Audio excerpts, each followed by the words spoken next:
तर इथे एक भैया आहे मित्रांनो, बिहारी भैया, तो मराठी भाषेविषयी काय काय बोललाय ते तुम्ही ऐका। तुमको मराठी आनी चाहिए ना, लेकिन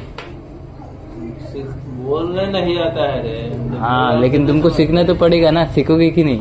नहीं सीख पाएगा। क्यों नहीं सीख पाएगा? क्यों? बंद नहीं करूंगा, मेरे को बताओ क्यों नहीं सीखोगे?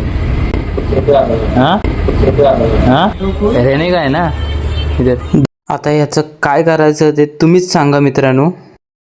महाराष्ट्र नवनिर्माण सेनेला देखील माझी खूप आग्रहाची विनंती आहे, आपण याच्यावरती ॲक्शन घेतली पाहिजेत।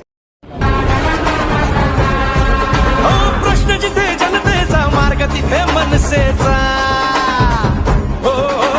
प्रश्न जिथे जनतेचा। राज ठाकरे साहेबांची माफी मागतो लोग सर कि कल की बात सर मेरी गलती हो गई है।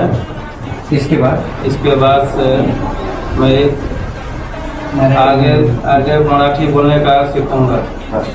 यांना करणारा एक मुजोर परप्रांतीय नागरिकाचा व्हिडिओ समाज माध्यमावर फिरताना आपण पाहिला असेल आणि त्याची माहिती घेतली असता ही मागील शाळा आहे, त्या शाळेमध्ये ड्रायव्हर असल्याचं समजलं। त्या ठिकाणी महाडची मनविषय टीम आणि पोलादपूर समिती असे आम्ही सगळे एकत्रित येऊन त्या नागरिकाला मनसे भाषेत जी काय समज द्यायची ती दिलेली आहे। संबंधित शाळेचा बोर्ड आपण बघू शकता, त्या ठिकाणी मराठीचा भाषेचा उल्लेख करून त्याला प्राधान्य देण्याची समज त्यांना दिलेली आहे। यापुढे मराठी भाषेवरती होणारा अन्याय महाराष्ट्र नवनिर्माण सेना आणि विद्यार्थी सेना कदापि खपून घेणार नाही। त्या ठिकाणी भाषेची लाट ही बसणारच, एवढं 100% सांगतो।